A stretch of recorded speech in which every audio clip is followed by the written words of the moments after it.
Why Venus of Earth? Well, to be honest, it's a statement in my meat suit as well as my mind. I've been told quite a few times over the course of my life that my body shape reminds them of Venus of Willendorf. I'm Australian, but I feel the ancestral alignment all over this beautiful planet that we're blessed to call home, Earth. So, if you feel so inclined, and it's authentically aligned with your highest will and good, press the thumbs up button, give my socials a subscribe, follow, sit back, tap in, and enjoy this video. To help with the transmission of this video, here is a card from my Thoth deck, Oppression. The whole picture suggests oppression and repression. It's a stupid and obstinate cruelty from which there's no escape. It is a will which has not understood anything beyond its dull purpose, its lust of result, and will devour itself in the conflagrations it has evoked. It's what Crowley says about this card in the Book of Thoth. And here we have an embodied I Ching movement, one of my favorites. It's called scalp yoga. Follow along if you like. What we're doing is we are flexing our scalp muscles, stretching our faces out to look surprised, and then scrunching it in to look, I guess, grumpy. Just have fun with it. Don't give yourself a headache. You can do it in front of a mirror if you like. Sometimes it can be interesting to watch ourselves make different expressions and look a little bit silly.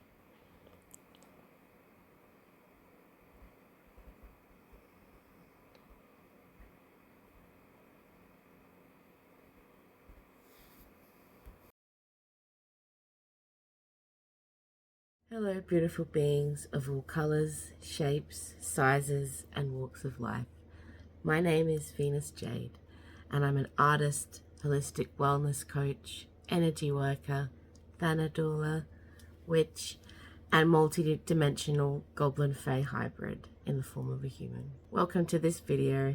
I hope there's something transformative or validating for you to use on your journey of realization, expansion, and wholeness. Om Mani Padme Hum. Start out by saying that everything in this video is my own personal opinion and should not be taken as a matter of fact. I'm learning new things every day and giving space to subjects I would have rejected offhand just a few years ago. So I'll reiterate that this is a learning experience for myself as well as anyone watching. There will be few claims made during this video that aren't to do with my own person, but I will be asking lots of questions. Esoteric Festival 2025. Just, wow. I was sure when my amazing friend offered me her +1 ticket that this would be a life-changing event. Shout out to Violet Eve, you purple goddess. We'll be glowing up on the doof floor together soon. Don't you worry. I love you, babe. I had no idea what to expect. It would have been my first big interstate festival. I was so excited to experience the psychedelic circus. I got my hair done in all fancy UV reactive colors. I got my nails done. Even got my eyelashes done to match. Everything looked on fleek. I was so excited. I was going to see my friends play the biggest, most elaborate stages I would have ever seen. I was going to participate in a sound bath held by my friend Ahanita. I was going to dance with my light up cane to Trampster until my feet grew wings. The drive to Donald, Victoria was long. I remember seeing lots of those wind turbines. The closer we got, the weirder it felt and the stranger the messaging we received. It did seem extremely odd to me to hear that some of my friends with early entry passes, some of whom had been the first in what had become a monstrous lineup, were still waiting in line after something like 10 hours, probably longer. Apparently no one was being allowed in. In the end, my poor friends became so sunburnt dehydrated and unwell, but those resilient angels banded together and made new friends to boot.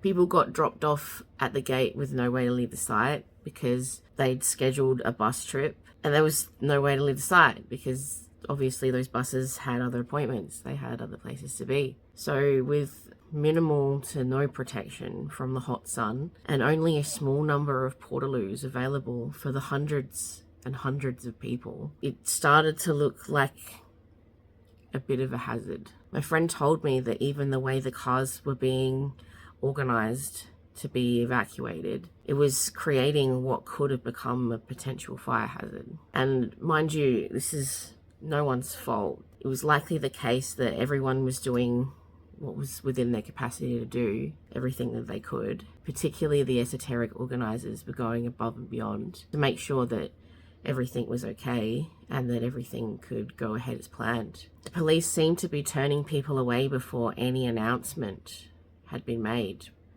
The Esoteric 2025 was cancelled. No one really seemed to know what was going on, at least not online. I was only able to fill in the gaps later as events began to be revealed online. When we arrived at the intersection that the site began on, there was a sea of cars coming in our direction. The chaos felt quite dangerous, to be honest. Large trailers and caravans everywhere. As the sun set, the lights on the Esoteric site began to light up. Deep inside me, I had the urge many must have felt to just run across the paddocks towards the lights and towards what would have been a much safer setup for us all. Many couldn't leave as they'd been waiting in line for so long. They'd already begun celebrating. We were unsure of what to do exactly, so we kind of just drove around for a little bit and thought about where we could camp.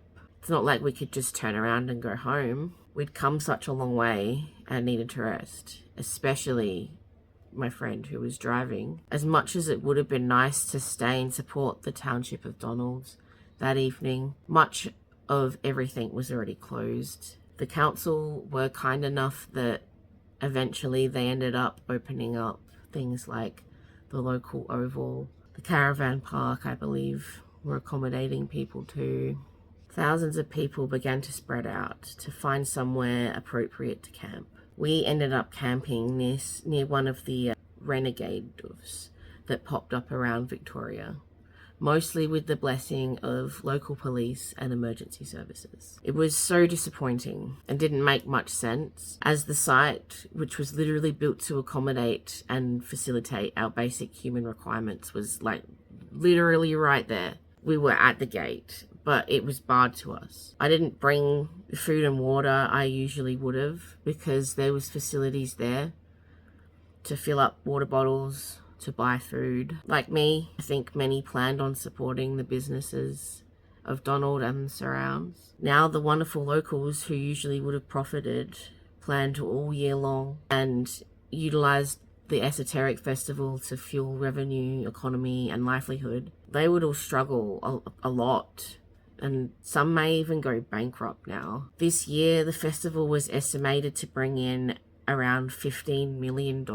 Now with the cancellation, the area has lost its primary source of income. I think that's probably the most tragic part of all of this. Donald Family Butcher lost around $10,000 worth of meat with no way to use it or be compensated for it. The festival has run successfully since 2017 and is the largest festival of its kind in Australia currently. It felt kind of like the basic human requirements and rights of myself and many of my friends and the festival organisers, the festival at large, was being put at risk or altogether jeopardised. Heartbreaking and potentially soul-crushing. And for what? Surely it must have been important. Surely it must have been for a reason. It seemed to be deliberately pushed back to the last possible second, the cancellation, when the announcement would cause the most amount of harm possible on as many people as possible. It would appear that the esoteric organisers were trying their best to meet the guidelines and the requirements to get all of the legitimate passes that were required. And yet, until the last very second, that's when the Pope was rejected. And as of yet, no official reason has been given for not granting the Pope permit. A similar permit would have been granted to Pitch Festival, held not too far away from where Esoteric would have been held, in a place called Moyston in Victoria. An article from The Guardian mentions that workers of Pitch alleged attendees were dropping like flies from heat stroke. I recall hearing that there was even a death. Esoteric 2024 had some attendees experiencing gastro during the same hot weather which Pitch would have been experiencing. Could it be that the emphasis of community and sustainability that exists within the mindset of doofers, the people who would have been at Esoteric Festival, helped to band Esoteric 2024 attendees together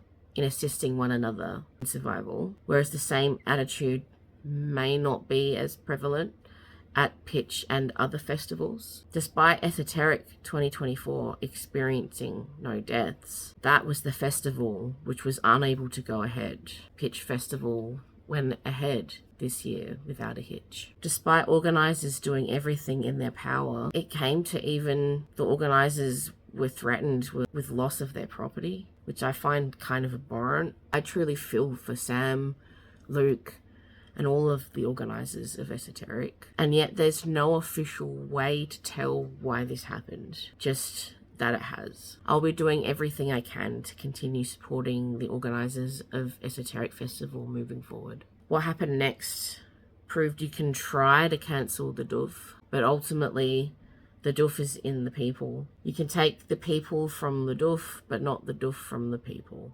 Party happened anyway, is what I'm trying to say. It just got a lot more chaotic. There was a lot more potential for danger and for things to go wrong, but also an incredible amount of support and care. It showed just how hard people can band together. It kind of showed the beauty of the human spirit, to be honest with you. People went hard, danced away their negative feelings as much as possible. As I camped out near my friends at one of the renegade doofs, I was playing with my silk fan and reciting the Kali mantras, embodying her with my mask, if you can see it behind me. I had a lot of fun with it.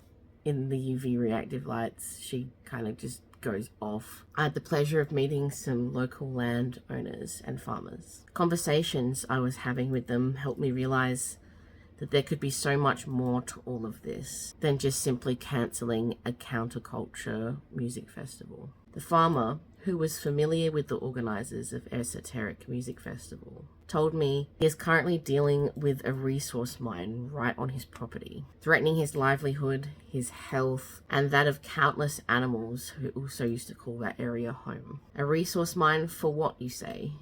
How can that be allowed? I'm not entirely sure, dear friends, but the more I look into it, the more it would seem that apparently if these resources are for green energy, such as the case as are these wind turbines, then it would seem that apparently mining companies are allowed to get away with putting mines anywhere they like. Apparently they're allowed to get away with a lot in the name of green energy. This is the castle on steroids when you think about it. Even more shameful to think that the land and resources being unearthed in the most toxic of ways are already on stolen land. Are the Australian people and our very country being sold as the miners and the mine of the rest of the world? I think this will rapidly become a question of great importance. Who will provide the answers? Stay awake, dear friends. Eyes and ears open. The more we can acquaint ourselves with the language of bureaucracy and red tape, the better protected we may be when negotiating with the system. We know what's happening. We can feel it. Stay informed. Stay in open heart space and remain in your truth. Tonight I'll be using all this energy for quantum manifestation of my destiny, and I invite you to take this jump with me. Let's collectively raise our vibrations and bring about the individual and collective realities that are ours. A reality which best serves us and our highest will and good. Bring about abundance, happiness, wholeness, unity, peace, and purging and shedding of all that which does not serve us in our journey of life. With that, I sweep the keyboard with my witch's broom and say goodnight, my dear friends. Till next time, goodbye.